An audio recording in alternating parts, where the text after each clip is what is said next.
Podcast New York. What's up, Dueling Decades? This is Wax. Peace to all you guys, and thanks for having me on the show. Will it be the 90s or the 80s?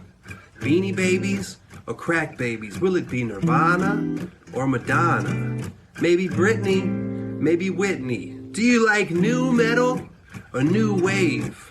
Dave Grohl or Super Dave? I don't know. But now the battle begins. Dueling Decades. Let's see who wins. Dueling Decades. Broadcasting live on digital delay from the Podcast New York studios. It's another all-new Dueling Decades, the adult-only retro game show where the decades battle for supremacy because it's your history. We just fight for it. I am Marc James, and this week we have for you a week experience battle where all of our competitors' picks must fall within one calendar week. I'll be representing May 8th through the 14th of 1988 alongside the other duelers and the decades they will be fighting for. First off, with the 90s, he's all that and a bag of microchips. Say hello to Mancrush. I'd say that would be accurate if I didn't have this booger lodged in the back of my nose.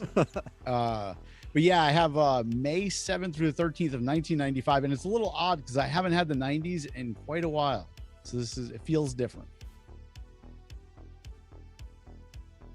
Also joining us on the panel in this week, he's shagging his wagon to the 70s. It's the Professor, Drew Zakmin. What's up, everybody? I am repping the 70s here. I have May 9th through the 15th of 1976. And as always here on the show, we need somebody to adjudicate all of this awesomeness. This week's guest judge is the Emmy winning producer and best-selling author of Rock Bottom at the Renaissance, an emo kid's journey through falling in and out of love in and with New York City. All rise for Judge Mike Henneberger. Thanks for having me, and thanks for getting through that title all in one try. He's been practicing. We're going for it. Thanks. Ladies and gentlemen, the following contest will be held under Dueling Decades rules. The judges' coin flip shall decide who picks first out of the 5 Dueling Decades categories: movies, television, music, news, and hot products. A judge's ruling will determine who wins each round, allowing the victor to choose the next available category. The first 3 rounds are worth 1 point each, with rounds 4 and 5 worth 2 points apiece. And in the event of a tie, after all 5 rounds, we will go to a final wild card round. Remember, duelers, to review the show, listen, subscribe, and play along at home. It's time for more Dueling Decades. All right, let's go right down to our guest judge, Mike Henneberger, for the coin toss, which this week will be between Mancrush and Drew Zakmin. You call it, Drew. I always go tails. I'm going to stick with tails. Maybe one of these weeks it'll actually work out for me. All right, well, here's what I got. I didn't have anything great, so I got creative, and I took 2 Rock Bottom at the Renaissance buttons. These are here's the bottle of pills, which obviously is heads. And then for tails, I got the bottle of scotch. Oh, definitely going scotch. All right, here we go. And flip. It is pills. See? Oh, all right, Mancrush, you won the coin toss, and you get to select our first category. All right, let's go hot products. Let's start off with hot products. Let's go May 8th of 1995. And I know recently I've been talking a lot about products having legs, and I've been chastised for it, Drew. That's and right. Dave. But this product right here, this isn't even something that's tangible. It's not even something that you can put your hands on. Yet this one has legs for days. And by this point in 1995, I had already been on the internet for 4 years. And during those previous 4 years, this barely existed. So it's strange to think about like going on the internet and not seeing ads in your face at every turn. However, in 1995, it was strange for me to see ads on the internet, because up until the mid 90s, unless you were on like AOL or Prodigy or like one of those other services that had like a graphical user interface, mostly everything was text-based. So it was super rare to see an ad. That is until these websites started popping up and selling banner space. So I came across this write-up with several internet ad spaces that you could purchase here's one. I mean, for the mere price of $30,000 for 60 days, you could put a banner ad at the top of Wired Magazine's brand new Hot Wired, which was their digital version of their magazine.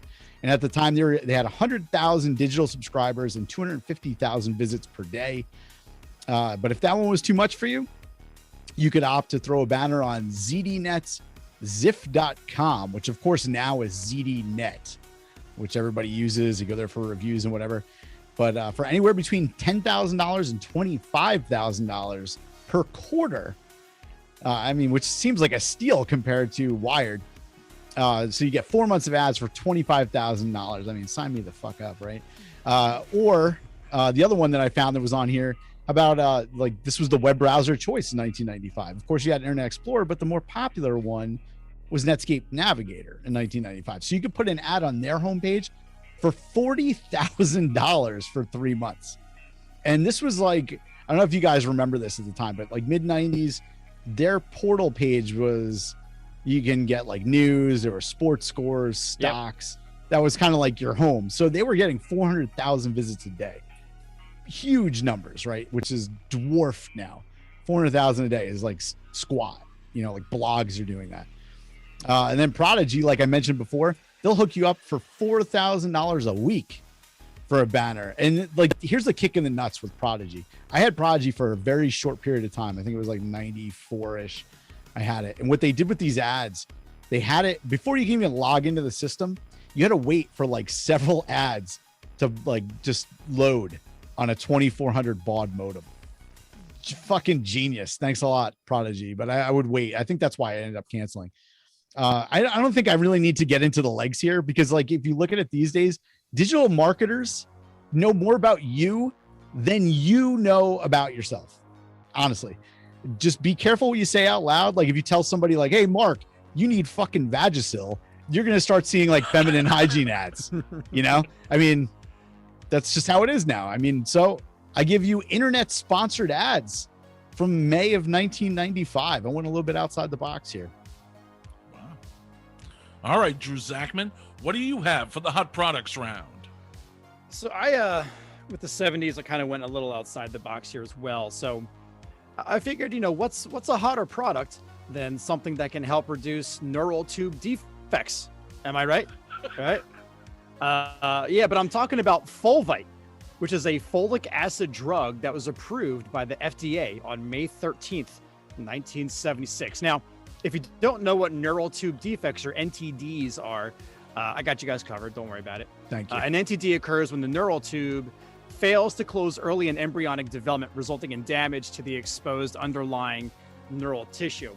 And these birth defects are like not good at all. Like basically, if you wind up, if you get like a serious case of it, you can get what's called anencephaly, which is like, it's like your the skull doesn't completely cover the brain. It's like, it's pretty bad. I mean, if your child winds up with that, they're going to either be stillborn, or if they are born, they're only going to maybe last a couple days. So can you die of that in Oregon Trail?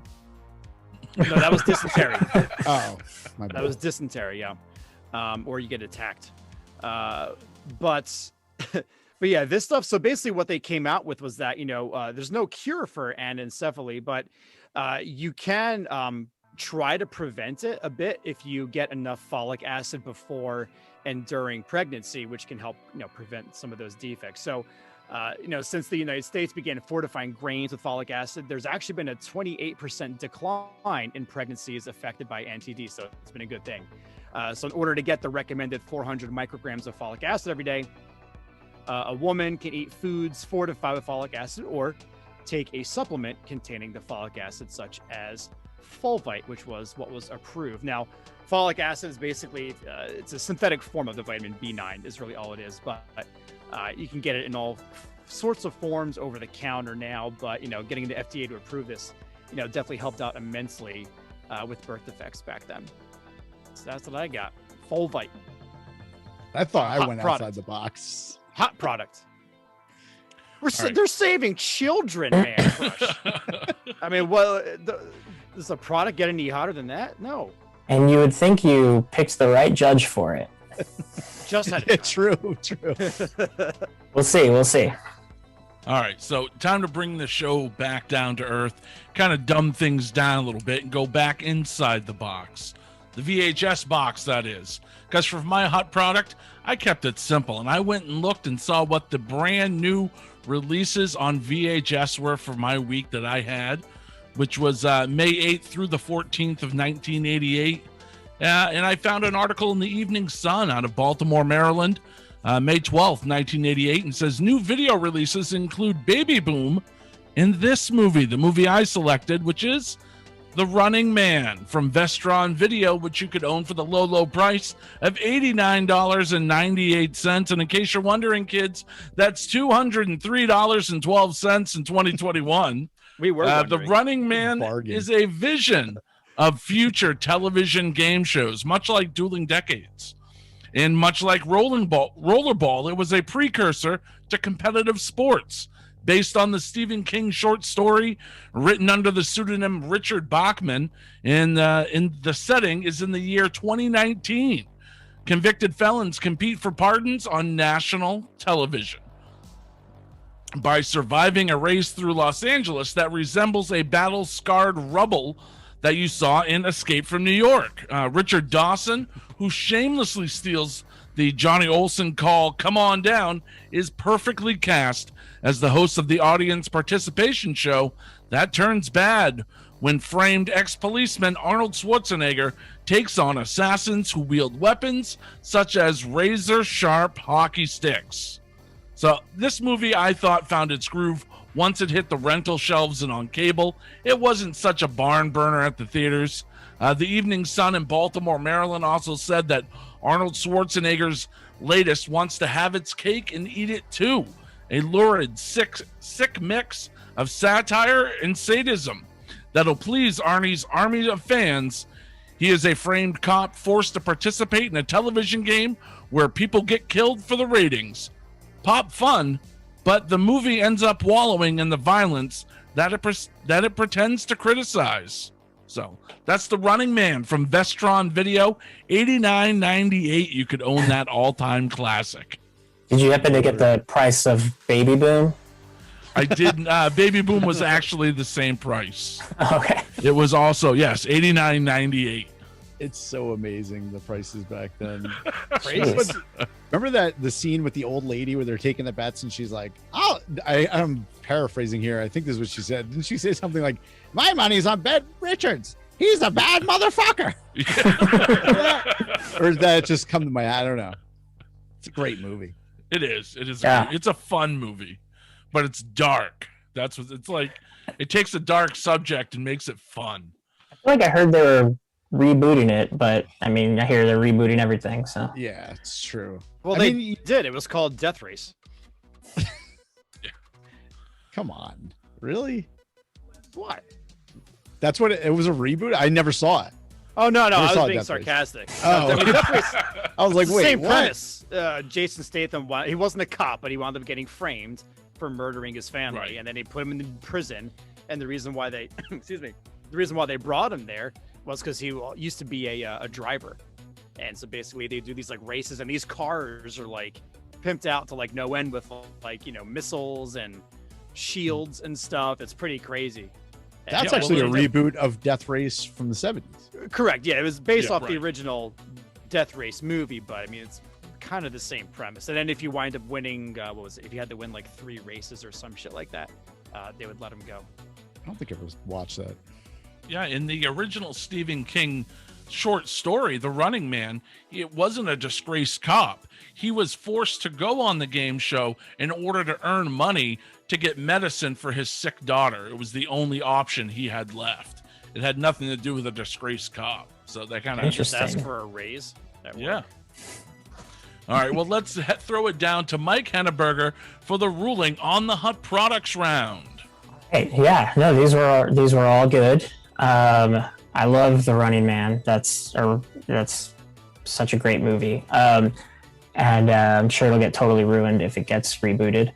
But let's see. And I mean, Medicine for Birth Defects. I mean, even though my daughter was born perfect, I can still give that a little credit. But I have to go with the internet ads, even though they're horrible. Just so we can keep saying Vagisil for anyone listening outside of headphones, and serve them some Vagisil ads. I love where your head's at. We're just all episode. That's going to be like Vagisil. Not sponsored. Not yet. It's a free plug. Free plug. That's right.